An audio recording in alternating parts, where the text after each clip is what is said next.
Thank you, guys.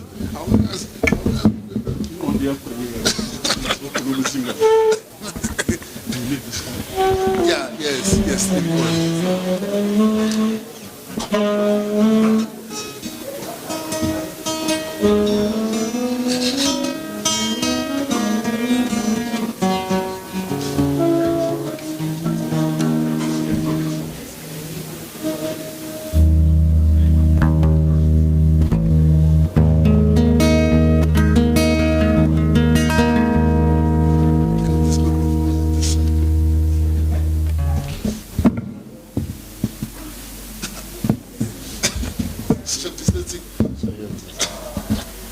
Gimana cara?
Sounds more like an audience. Play this song before we do any gig, so that we're guided by the spiritual realm, where our parents, our mothers, wherever. This is the kind of somebody who loves. So she told me that whenever you go on stage, pray, my son, and play a song, my special mother, wherever she is. Thank you.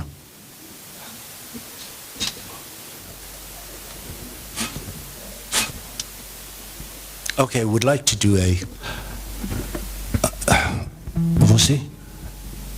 Should we continue? And I see the president is here, I'm sure. He's a timekeeper, so he makes sure that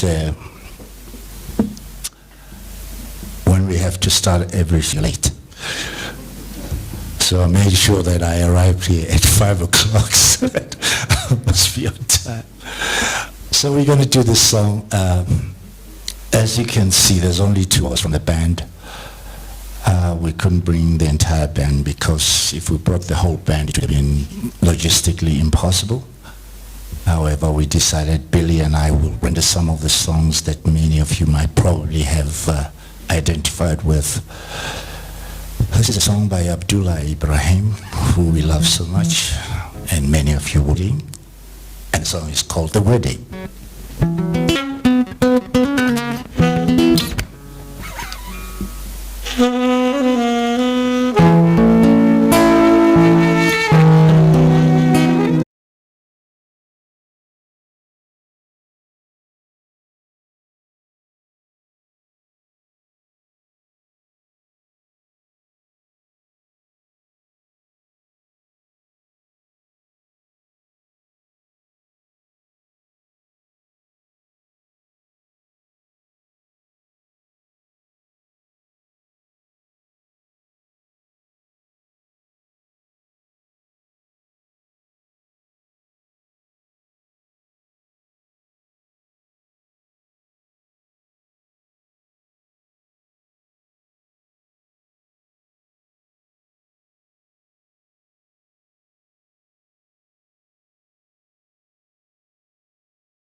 At West, it releases disaster, quakes, diseases, and so on.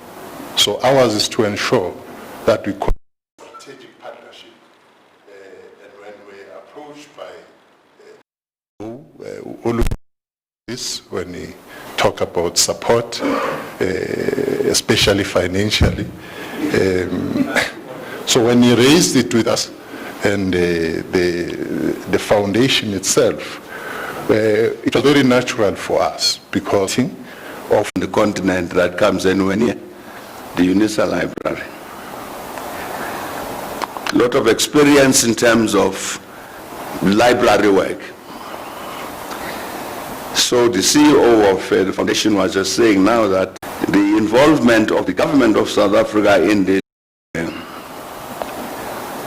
I think the point has been made. We are trying to make sure that all this huge store of knowledge that many of us in this country have cannot be, doesn't belong to the UK. And that's how it came here. The CEO of the foundation will go to Dar es Salaam because the Julius Nyerere Foundation wants to link up with us, because they are saying also that huge volume of knowledge and experience represented by what Mwalimu Julius Nyerere had must also be, because fortunately within the country, poet, in fact he is in this country for many decades, and I think indeed beyond our borders. I'm mentioning him among others because he said,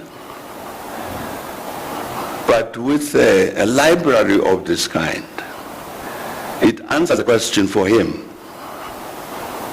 as to what does he do with all of the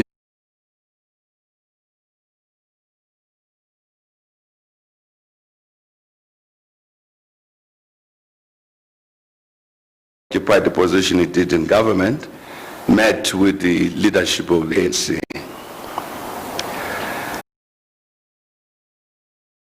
Having the honor of being in the presence of such a great man of the continent.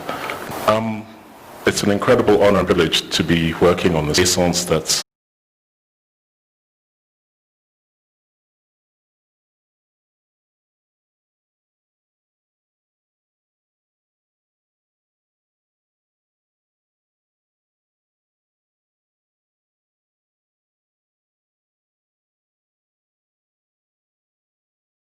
and create the center within a landscape that will allow for scholarly study, debate, not just in the building, but also to use the landscape and the space as a teaching tool, as a space of debate.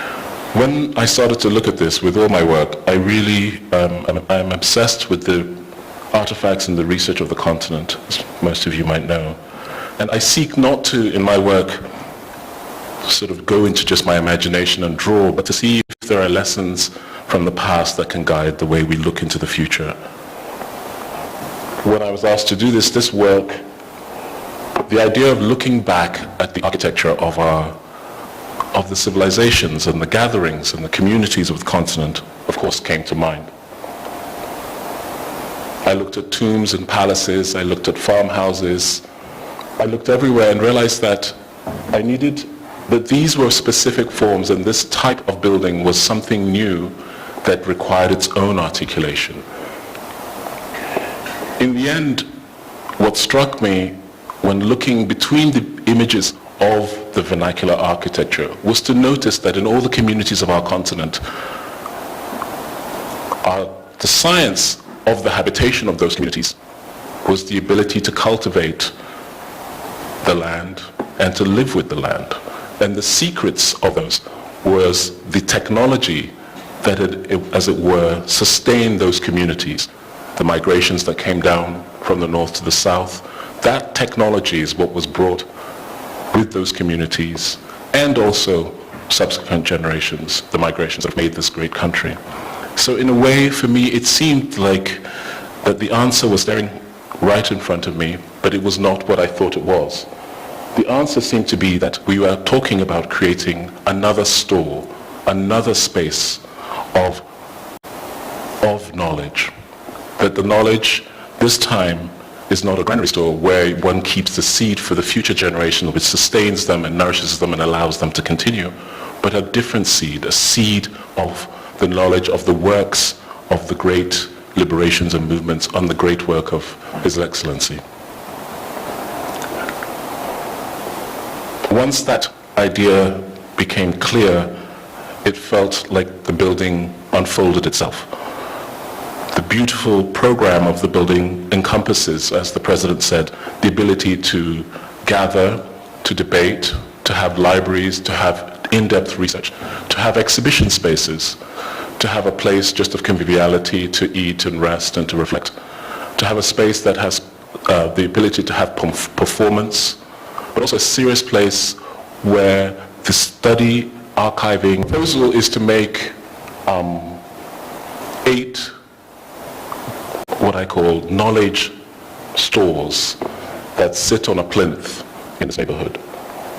These 8 new chambers become the rooms of the program that I've just outlined: the auditorium, the great library hall, the women's center, the exhibition space, etc.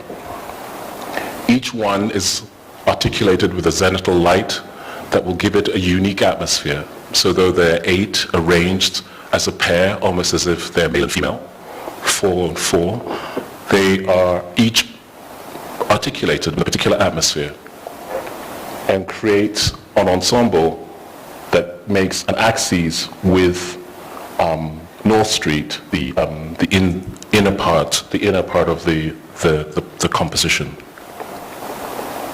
So this is an overview looking down on it.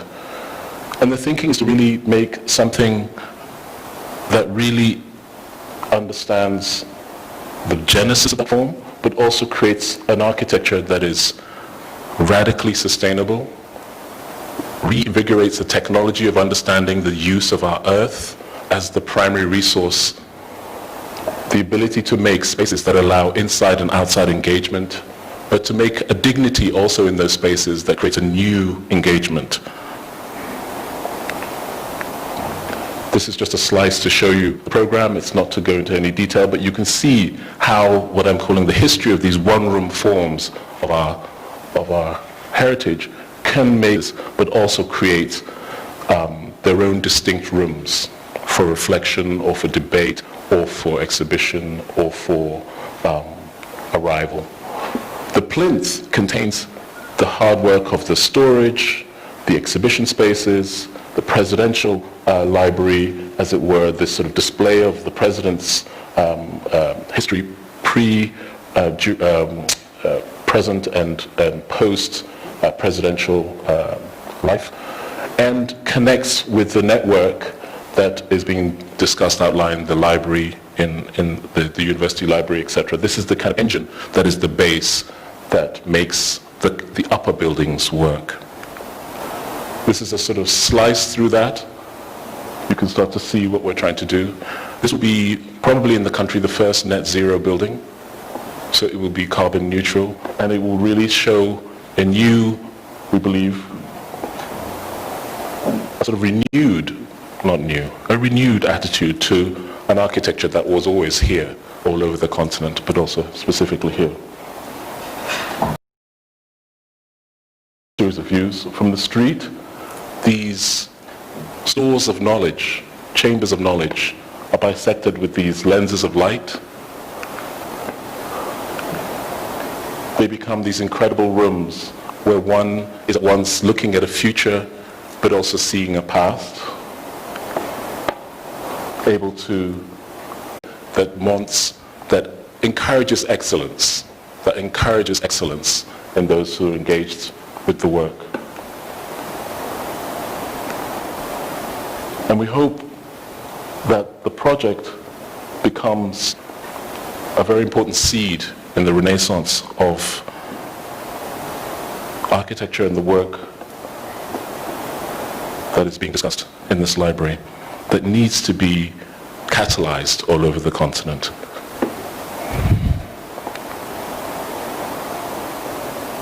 Can we show it? I have a little animation.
I'm going to stand. What's very clear listening to this presentation is that extensive work has been done. I think there's no question about that. The Thabo Mbeki Foundation has completed a comprehensive feasibility study, and members of the Thabo Mbeki Presidential Library Professionals team have been identified and are currently being appointed. There's a clear project plan with a finalized budget, and as you've seen, the land required for phase 1 has been acquired, and that's been pointed us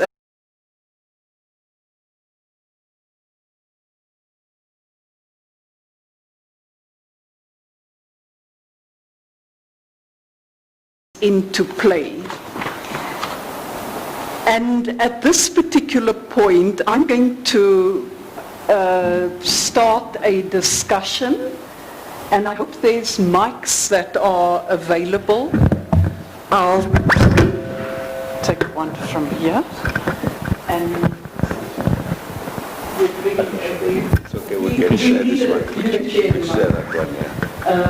there's no spare around, but I'm sure you so we'll sort that out. So I think let me start the first question to you, Mr. President. And you've spoken about the vision, and we've heard you both on this. And we know that the Presidential Library, that offers because I didn't have water. We know that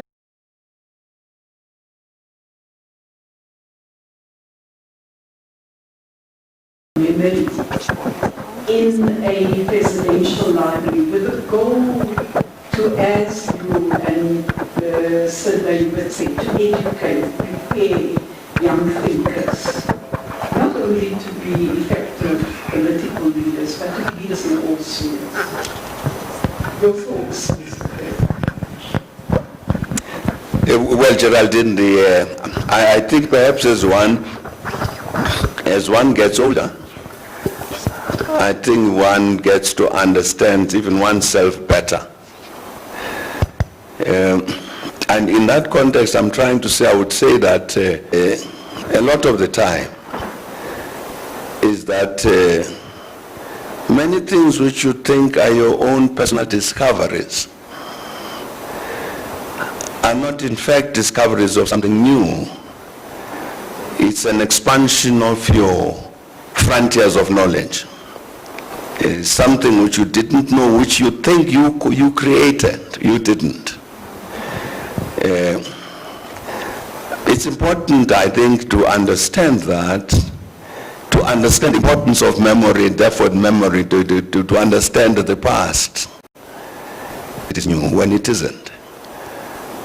I'm saying the knowledge of that past enables you to create the new. You should ask David this question as to why these buildings are red. Because when we talked about it before, I thought we didn't normally think red brick.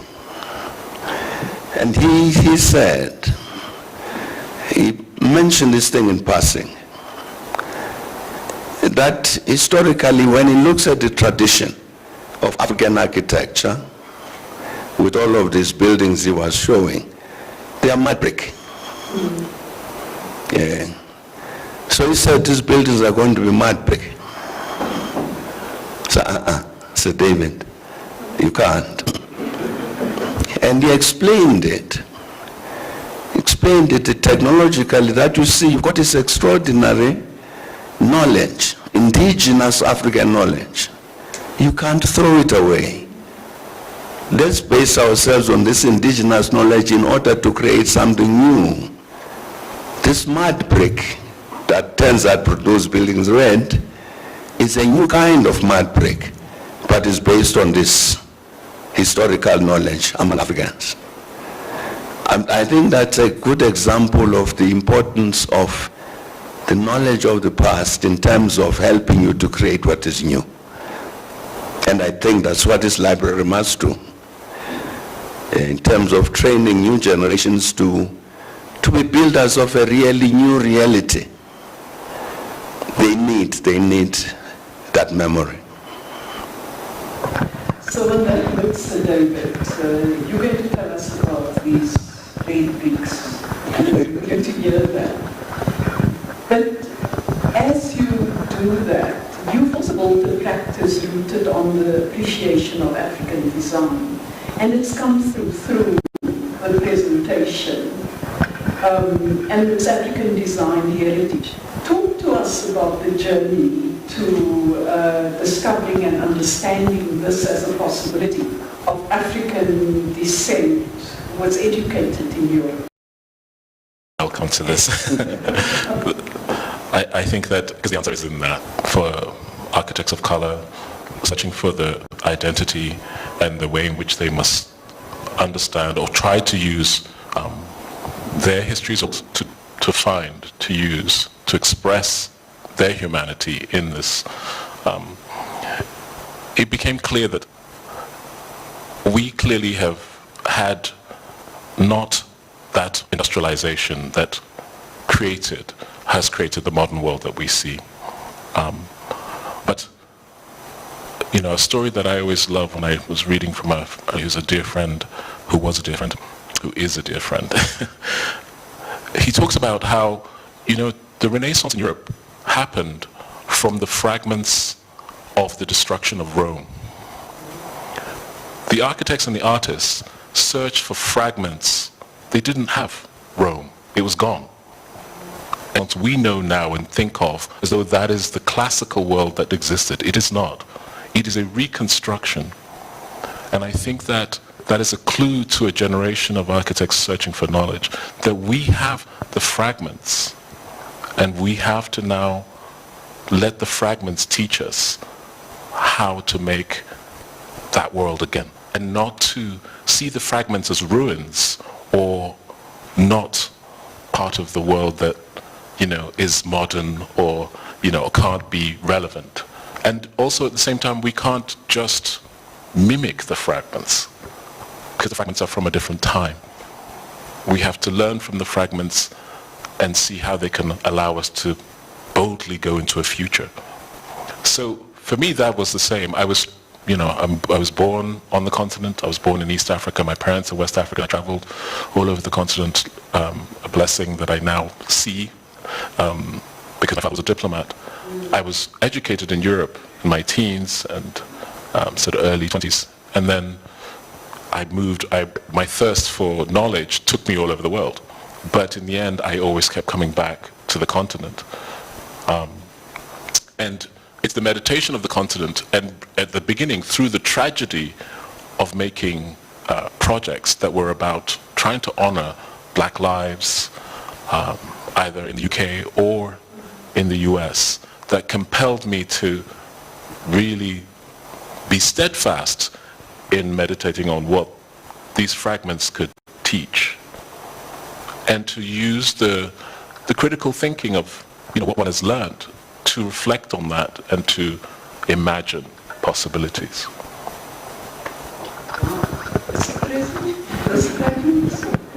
And if I think of your work on this continent, and I think of Mali and Sudan, South Sudan, and all of that, what message before I open up to the audience who heard questions? Yes, I think what Sir Davis has just said, relating to the question that you've just raised, is really critically important. I think everywhere you go on our continent, you can see this, maybe these fragments of the past from which we go to construct what is new. There's a wealth of history.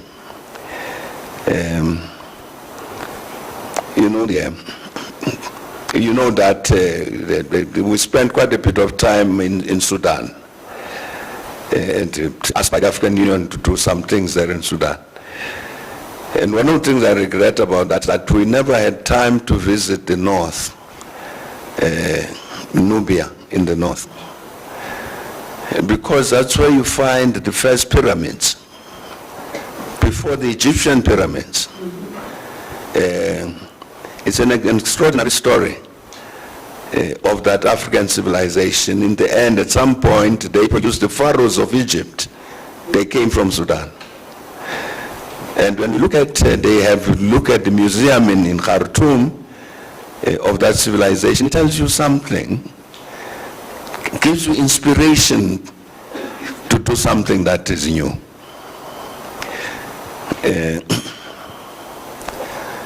You know, here at home, let me just tell you a story. Maybe it's not for this audience.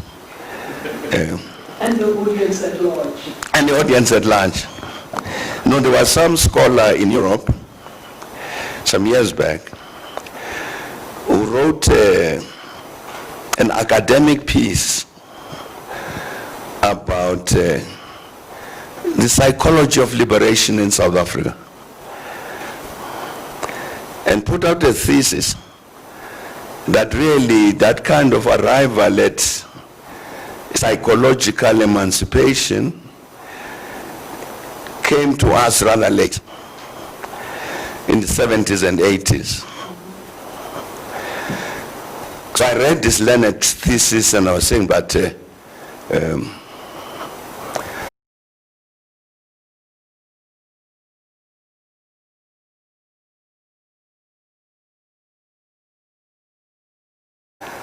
psychological oppression. That very thing that they do in the streets like tells you something. Can I get one or two questions before we go on to the last part of this, and before I come back to the two? And please introduce yourself as you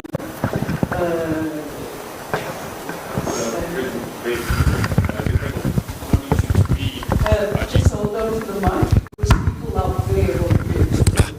President Mbeki, Sir David, just to be in your presence is unbelievable. It is unbelievable. I think I'm living in between generations. I'm 48, so I also never go to the president and not learn something. But my children are 15 and 17.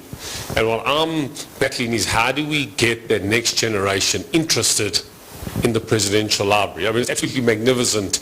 Is there something, I find often today minds are shaped by 18, 19 years old, and it's our phones.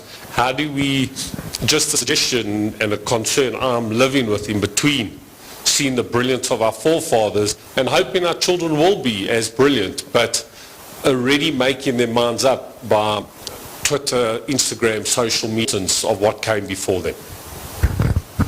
So as I come to answer that question, there's also someone here who's involved in the youth program on Unveiling who will talk to that afterwards. The technical come up and when you start, Sir David, Yeah. You may want to respond to the earlier comment, but they don't respond.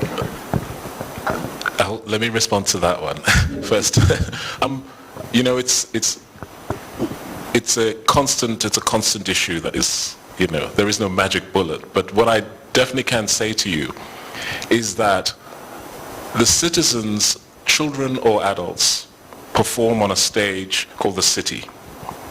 And indirectly, it fundamentally affects how they perform. And if the performance stage is a way, the performer, so architecture and the symbolism of architecture is so profoundly important. And we found that out just doing the National Museum of African American History on the Mall. We thought that there would be no engagement. People said kids would not be interested. The mere fact that this form exists, so we underestimate. Sometimes we think it's just about, oh, can we just engage on Twitter and stuff? That's what happened. There's an incredible outreach program, but also the form, which is the stage of their life, also has to change. Because if it doesn't, it feels like it's not real. That's why architecture matters, and why the renewal of architecture matters. But I think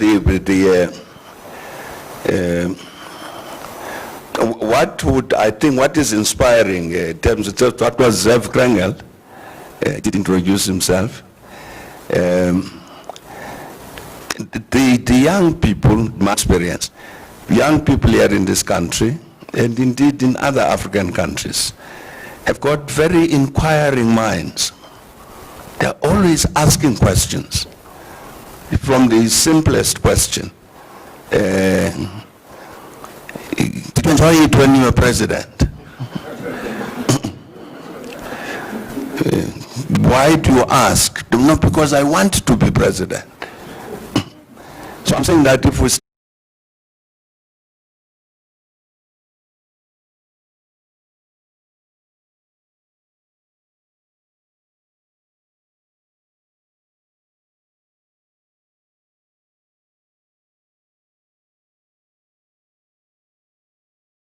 you then give them asking this question, read these memoirs, that doesn't make sense. But the way you respond to them, I suppose this is a matter of teachers. How do you teach? You could this art.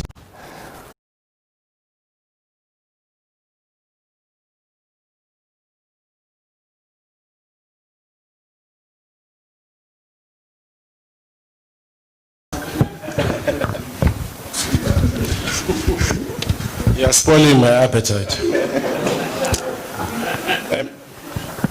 So David, I'm very captured, to use colloquial language here, by the concept of fragments. And I'm careful in articulating that in the sense that sometimes the history that has created fragments in us as a people, we tend to dwell on that, and that we forget, as Hansi, the Chinese writer says, we forget the waiting grain and we watch is probably our heritage. So that concept has captured me, and I'm grateful for that.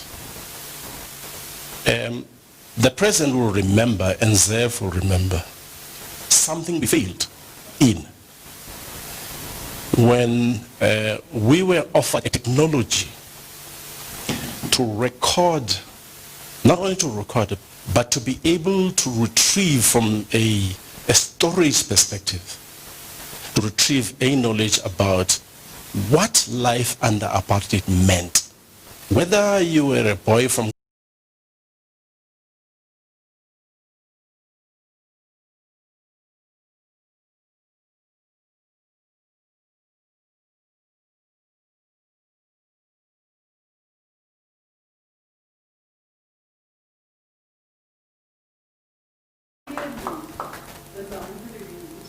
needed intervention with a deficit we came to suffer, about the story of our journey and our journey to liberation. It does seem as though, Mr. President, that we haven't really taken this chapter of the process of liberation so seriously. And I want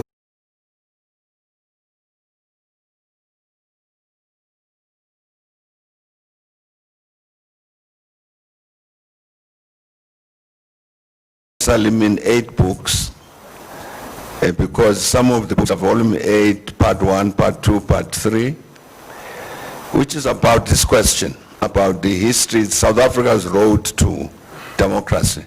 Therefore, a record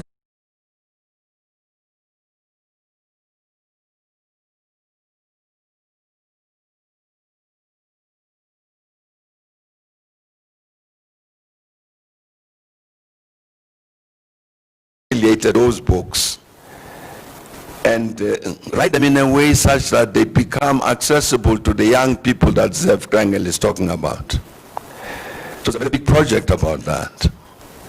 Part of what happened in the preparation included, it involved a lot of interviews of people who were involved in the struggle, which were recorded. Not in the sophisticated manner that I think Saki is talking about, Because the technology that was offered to us, and indeed he knows, Zev knows, and he knows, I know, which we was offered and I'm not quite sure why we didn't get it. But indeed, this is maybe lower level technology, but they were recorded. These are records that again will be available in the library. So you'd have a record, you'd have, for instance, just I mentioned one of them, the chairperson of the leading up to liberation and after 94 was Professor Piet de Lange, helping to facilitate the transition.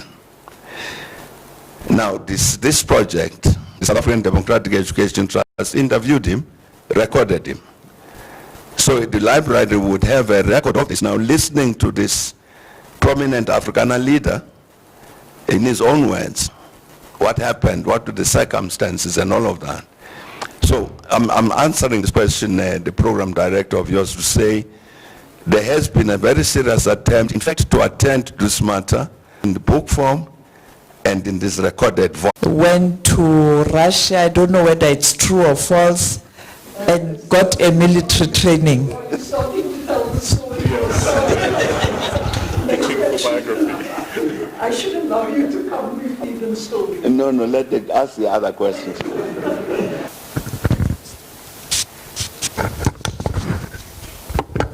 Thank you. Thank you very much. And I think you asked a very pertinent question about our own liberation and the value we attach to that.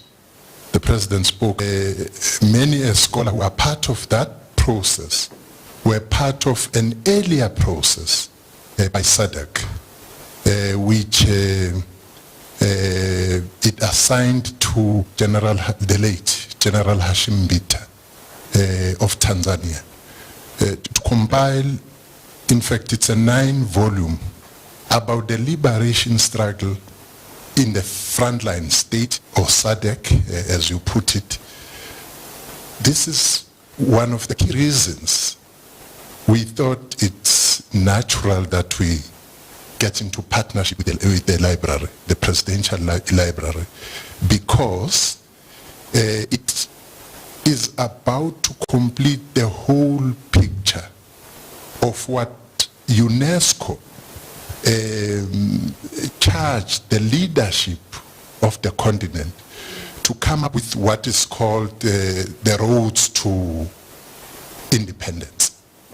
Now, you have this SADC project of South Africa, you have this Southern Africa project of the resistance and liberation heritage route, and then you have to complete what the entire continent and the diaspora, we are expected, it doesn't happen you know, every day in a life of a nation and a generation, that Africans are asked to write about their own story.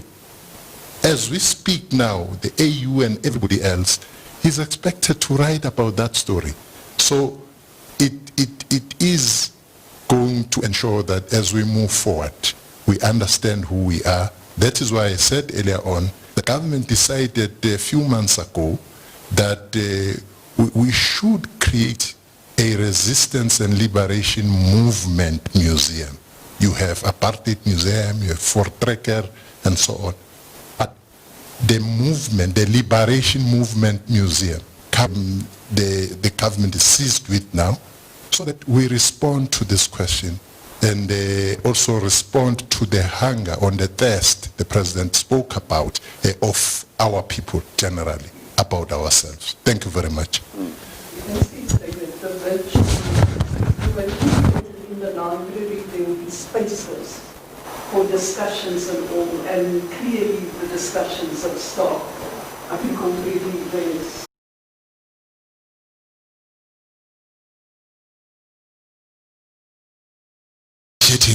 My name is Billy Munama. I'm a composer, guitarist, and a researcher. And I really, believe that this initiative, it has the same objectives with what I'm doing. I'm really moved by this initiative, and I've been following it for the past, couple of years. So my question is that will this initiative be incorporated with the curriculum, in the education? The reason I'm asking is because I'm a scholar. I went to school to study music, and from the young age, I've been playing guitar. And in schools, there is no curriculum that speaks much in depth about South African heritage. And when we speak about decolonization, I think that is where we should start. Moving the Europeans from there. And by saying this, I'm not only saying this because I'm moved by initiative. I'm writing a book about South African guitar evolution, where it started from as far as 1930s, and I bring the book to them. Yes. I was not done, but it's okay.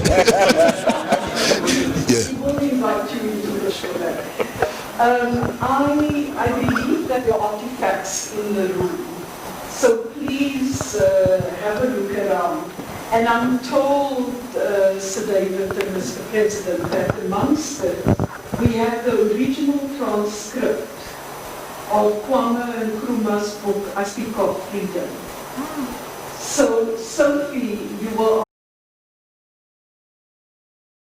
It's not about the size of the building, it's about the idea of the building that can really create change.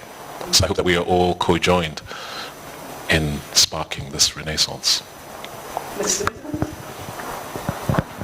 Well, there may be to answer that question by answering the other questions.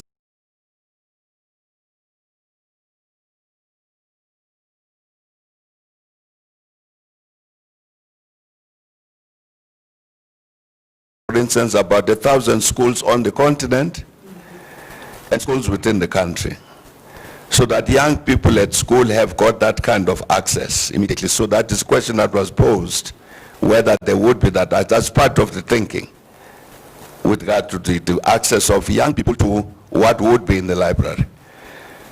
You come back to the question that Zev Krengel was raising. Therefore, you need to make sure that all of us would remember that Maggie Thatcher, the former Prime Minister, the late former Prime Minister of the UK, and so Nelson Mandela and others were terrorists, all of that. It took a lot of persuading to get her to agree to all sorts of things, but she was that kind of person. And then Hashim Bita, of the struggles in Zimbabwe, here, and Angola, Mozambique, and then he says there's this other thing that UNESCO wants to cover the whole of the continent. So it is indeed, I think they are all of them connected together. And I'm coming back just finally at Geraldine to this matter. You see, we're very fortunate to have access. We have included material about Sekou Touré in Guinea. Because, as you remember, Kwame Nkrumah, after he was cooled, he went off and stayed in Guinea. So there would be material from there. Now I'm saying that the MAX is going to be attending to this connection of ours to the Julius Nyerere, and that will give us access to that material for the library, so that it becomes more universally accessible. And so that's going to happen. I'm quite certain, not just with regard to South Africa, but many other people on the continent use this as a location of this kind of store of knowledge that we need. And so this thing that the minister is talking about becomes part of that. So indeed, one of the things that must happen is that even this series of 9 books, which are about the liberation struggle in Southern Africa, also need to be available through this library. So it will happen, so that indeed it becomes, it's not just South African. That's why you have an outstanding African like this one. I should say born in Tanzania, Tanganyika, because his father was a Ghanaian diplomat. So he's diplomat in Tanzania, then he gets born there. And then there's a coup in Ghana, so he ends up in England. And so they call him a Tanzanian, but in fact he's a Ghanaian. So, but now he's become a South African in addition. So we, but I think that is indeed what the library needs to be, a home for all of these African connections. It will help also to do what Saki was saying, to put together these fragments of our own histories, to write our own history, not as you are saying, as Minister is saying. I think, finally, thanks a lot to everybody for coming, and bon appetit. We're not done yet. Is that so?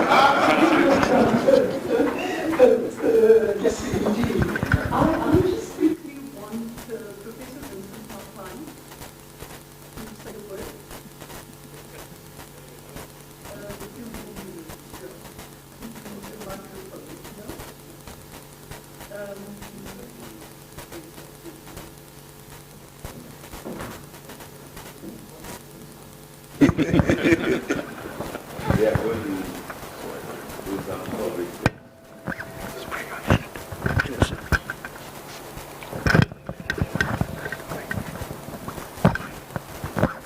Program director, I got worried when you said you'll ask me to say a word. You see, never ask a pensioner to say a word. It's high risk. When Max told me that I'll be saying something, I said, Max, never give a platform to a pensioner close to the end of the... But he was relieved when I said I'll keep my... On a serious note, I just thought the irony about the Thabo Mbeki library is that it's actually not about Thabo Mbeki, it's about South Africa and Africa. That's what it is all about. And I thought to reverse this natural injustice, I should say something about Thabo Mbeki, because this occasion puts him as a footnote, so I try to say a few words to get him into the main text.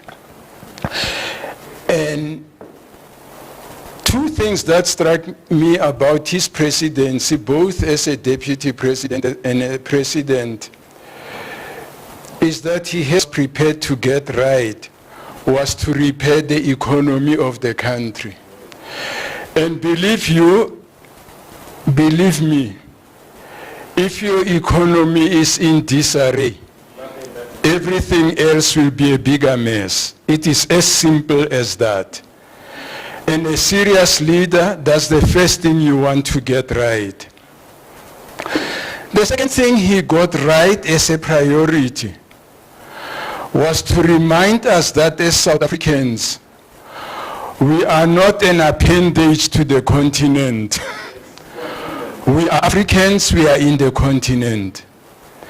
And most importantly, he knew that as a country, we will not survive unless the rest of the continent was also taken on board.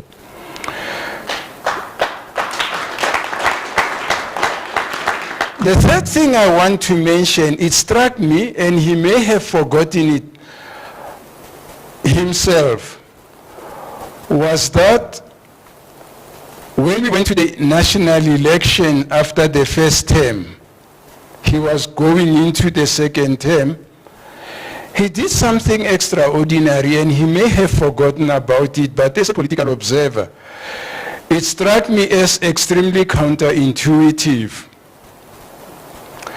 He reduced company taxes. Go back and check. He may have forgotten himself. Why do I say it's counterintuitive? A typical politician would have raised those taxes and increased social grants. He did the opposite. And this shows that he understood that he mentioned SADC, the democracy project, that one of the successes of that project was that a number of private sector companies. Why is it related to what I wanted to say? One, first of all, is to say to you, Minister Mteto, we are very grateful to you representing government to come in as a partner. It is very, very crucial. Without you, this project would wobble. The second point I want to make was I've always wondered what the trajectory of this country would have been if the private sector then had followed President's effort to rebuild the economy. Whether the private sector came on board then, it's not a subject tonight. But I'm saying to make the process work. And I'm appealing to my colleagues in the private sector that, like government, like Minister Mteto, it's not late for us to come on board and make this project a success. Thank you.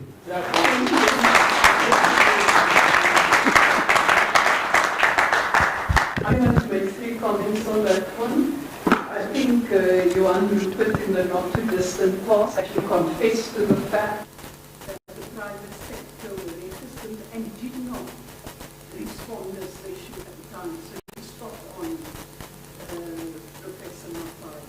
I will differ on with marginally this cut that taxes for business that did increase social bonds as well. So I just want to say that. Last thing is also understood and appreciated for the importance of a strong public service and public sector. Strong institutions are important as well. I want to check if there are any other comments from the floor. And I know we're running out of time and the dinner's getting cold. Yeah? So a quick one. And can you wait a minute so that they can get the mic to you? Otherwise you have to come up.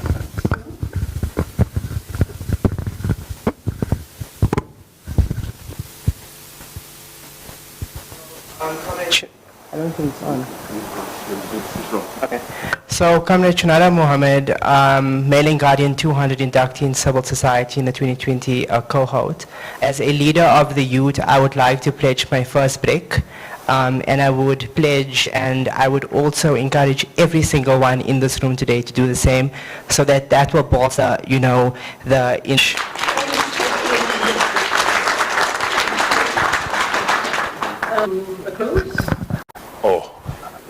It's an honor for us to be part of the unveiling of this first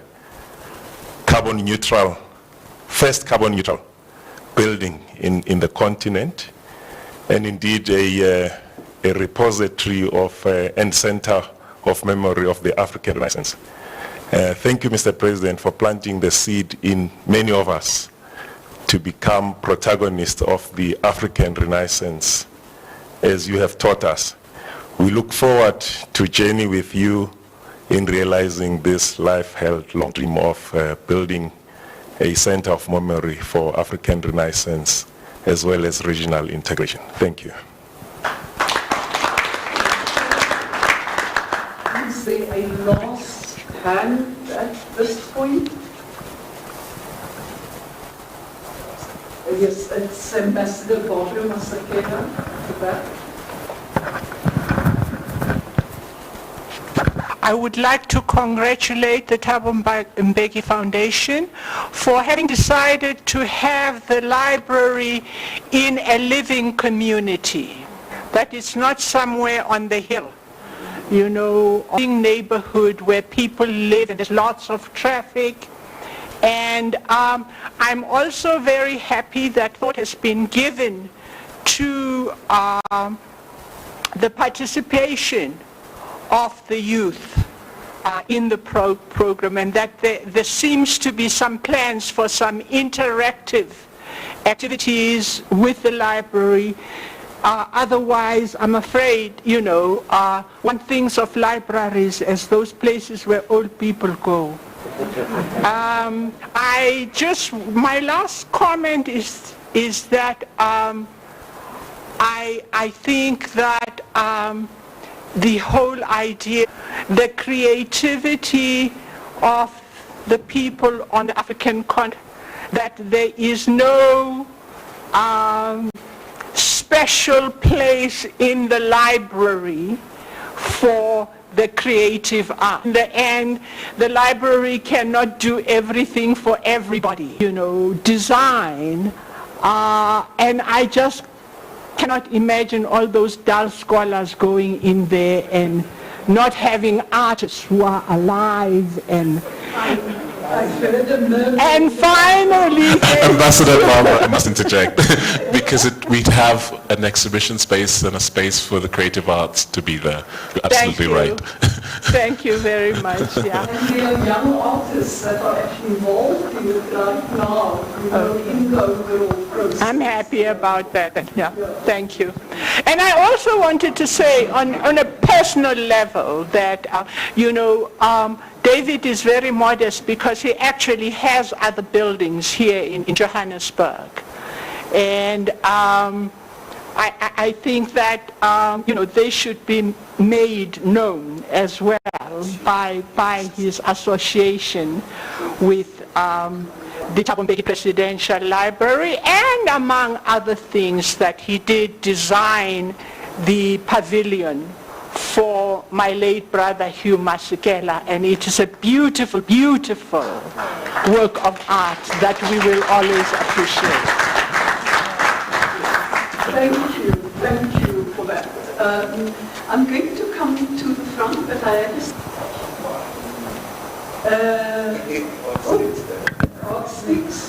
and needless to say that there are page envelopes on the table.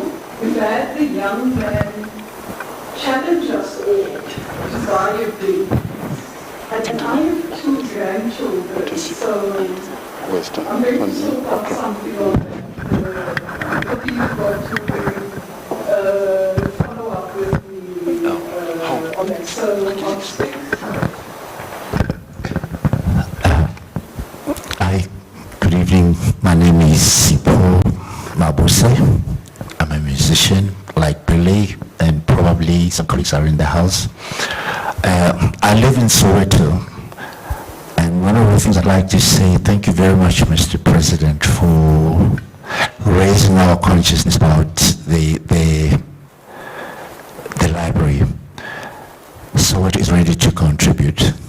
People in Soweto have asked whether is it possible for us to invite you at some stage so that we can begin raising funds and contributing to the project. Thank you so much.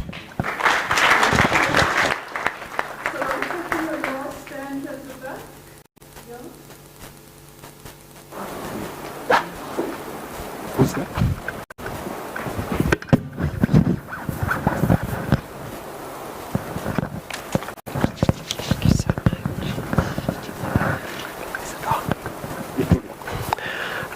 Good evening, Mr. President and Sir David.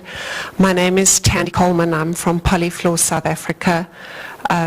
We are specialists in vinyl flooring, and the foundation of our company is based in heritage, and as the 3rd generation, it is our legacy to continue this and to inspire and to motivate and guide the next generation.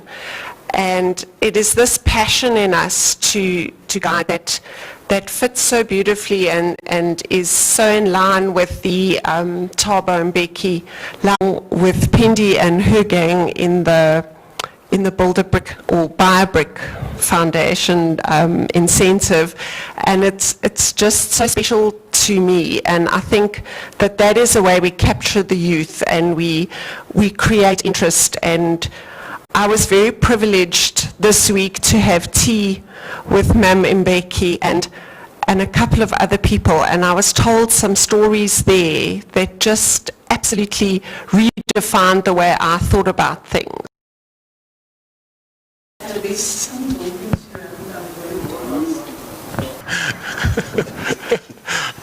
I'm completely humbled by the reaction to this project, which I think is so fundamentally important. And it's, as has been said, I truly believe it's not just fundamental for South Africa, but it's also a model for the continent. And I think the continent is watching. And I think South Africa has an opportunity to be a beacon to the part of this.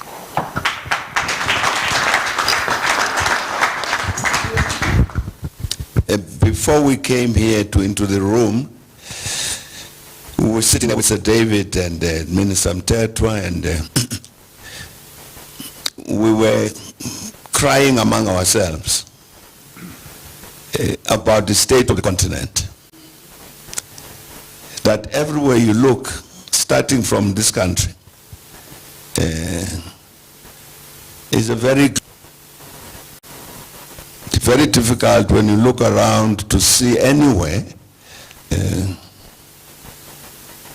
where you draw hope and inspiration for a better future.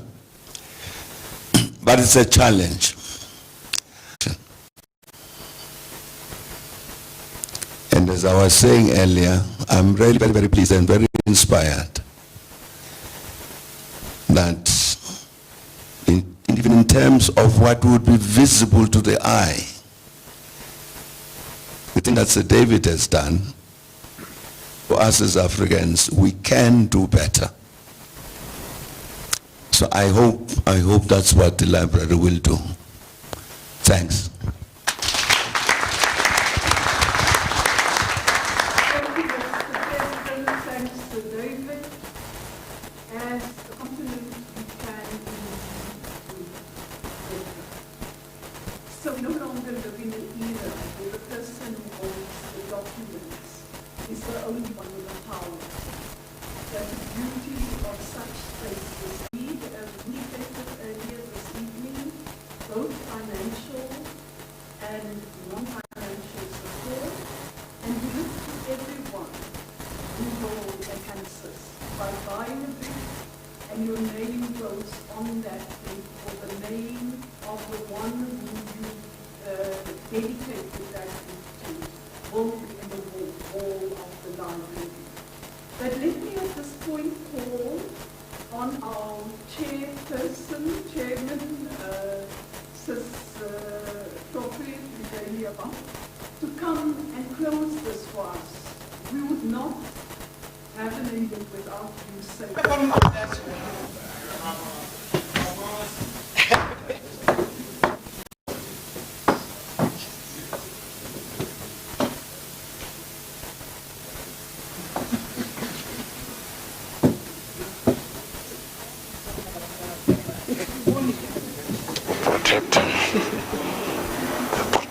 It's a privilege to be here. Program Director, thank you so much for taking us through this evening. We were told, about the diplomats and all this, what you do is that when the president had spoken, other people don't speak. You know, Mr. President, ancestors and living ancestors speak all the time, even if the president had spoken, so you don't mind.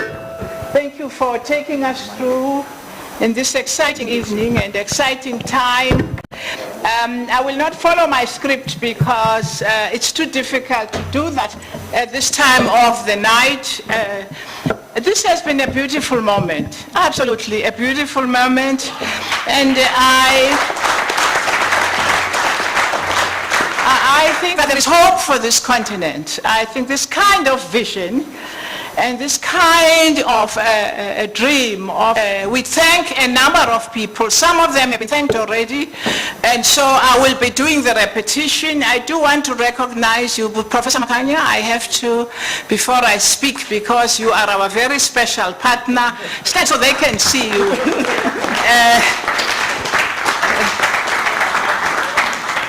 I would like also the members of our board to stand so people can see you.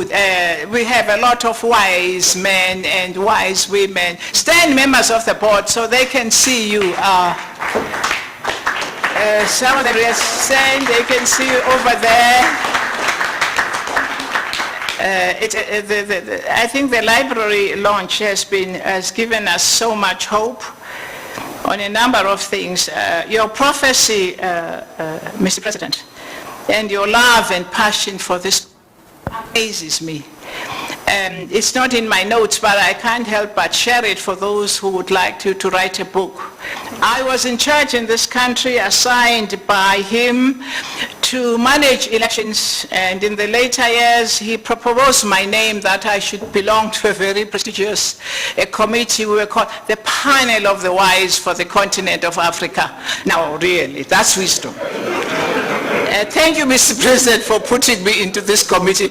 I'm not sure that the heads of states really believe that we were that clever. And we were supposed to go around the country to look at the elections. In the years of 14 years, and I'm not exaggerating, Mr. President, that's why a book must be written about you. He never asked me about South Africa. I had so many problems here, but I had money, so that helped. Tell him, Mr. President, I would go to him when the money, and I pretend to be crying, then I got the money for technology comes. And he says to me, either Sislope, or he says, Mama, Mama, dangerous. And he calls himself. Then you must know that he is asking you to go to another country in Africa. Oh my goodness. And he did this for 14 years. I am not exaggerating. And I want him to say sometimes, how are things going at home? Are you all right? Are the parties giving you a lot of problems? And I want to say to you, your dream and your passion for this continent, it's amazing. I don't know where it came from, because we all come from the Eastern Cape. We went to the same school, except that I was there 10 years ahead of him. And I stayed in the school until I completed. He didn't. Thank you very much, because so we'll have many stories to tell about him, and to say your prophecy and your vision and your love for the continent. I hope the generations to come, and as we see, will also benefit that love, that we are part of a larger continent with all the challenges that we have. The establishment of the library is something very special, and I think we've all spoken about it, and we see this library as something that is the center of knowledge, of information, of really where the people of the continent and the generations to come will also be able to learn something about it. I am surprised to say, David, I didn't know somebody of your age could be Sir. And I've been thinking, the first time I used the term for a Sir to an African was somebody much older. He was called Sir Francis Ibiam. He was coming I met him at the time. There were conflicts in Nigeria, and it was and I was very ignorant about the Sirs and other people and so on. And so Ibiam was, I don't know whether you take it back, but it was a process where he thought he's too angry over the war with the position, and so he was taking back his something. So it's wonderful to have you. You are our pride. You are probably the greatest pride, and my grandchild who is doing architecture.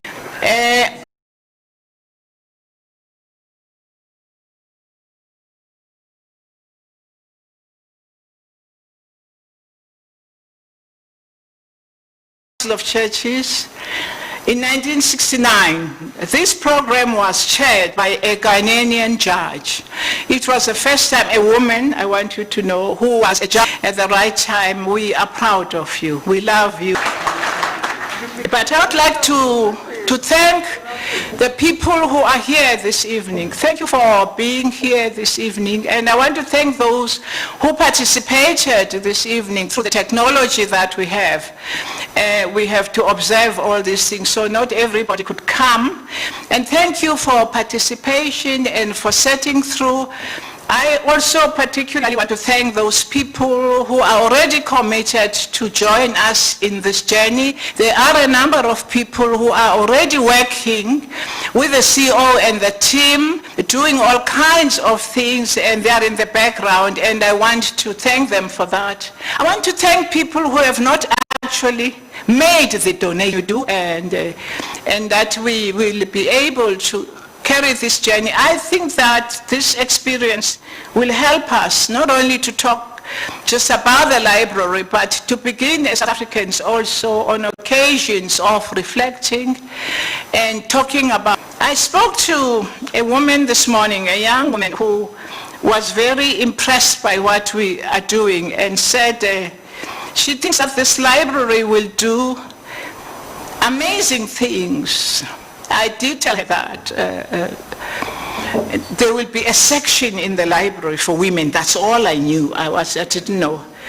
And so this recognition in that structure of the place of women is very important, as it affirms women, as it also strengthens the identity of the women, and it also helps to know that the women in this continent and in the world everybody come and talk about the knowledge that will be there for the library and all the important things that will be taking place. We have not be forgotten as women, that they've been part of the history and will continue to be part of that history.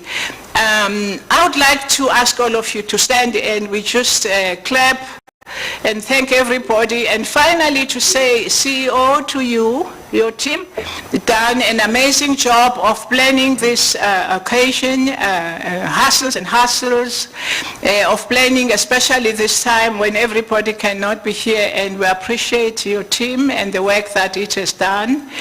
And there are also a number of people here, and I would like to mention those who are already donors and contributors. And my last word is join us on this journey and also on many, many other things. Thanks to the technicians that are sitting somewhere there that were able to communicate with one another. I'm sure those of you who are sitting there wearing your mask, you are so envious of me because I'm not. And this is the only time that we can have a little peace of mind and not wear our mask. Thank you for being here. And thank you.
I am an African.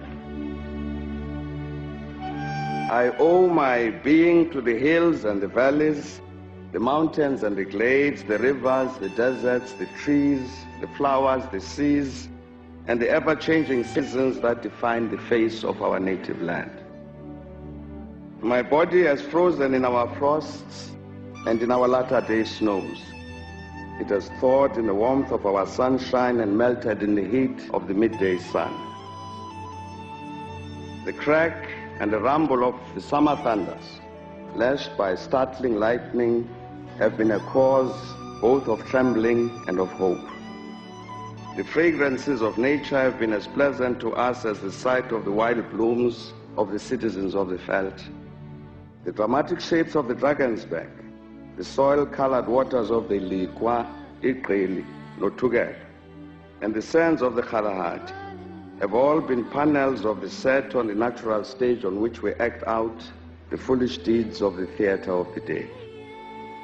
At times, and in fear, I have wondered whether I should concede equal citizenship of our country to the leopard and the lion, the elephant and the springbok, the hyena, the black mamba, and the pestilential mosquito. A human presence among all of these, a feature on the face of our native land just defined, I know that none dare challenge me when I say I am an African.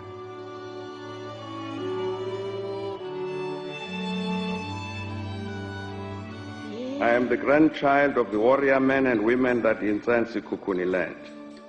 Patriots that Tetwayo and Mpepu took to battle. The soldiers Mushweshwe and Ngumunyane taught never to dishonor the cause of freedom. I am the child of Nongause.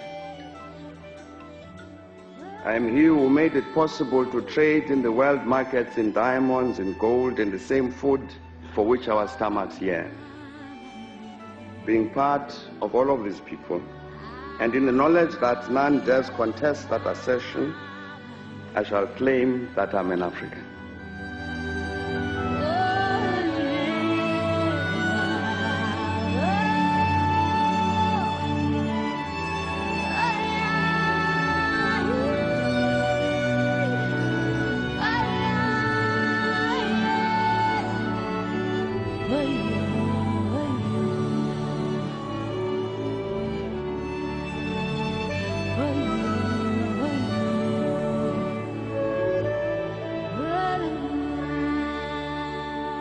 Today, it feels good to be an African.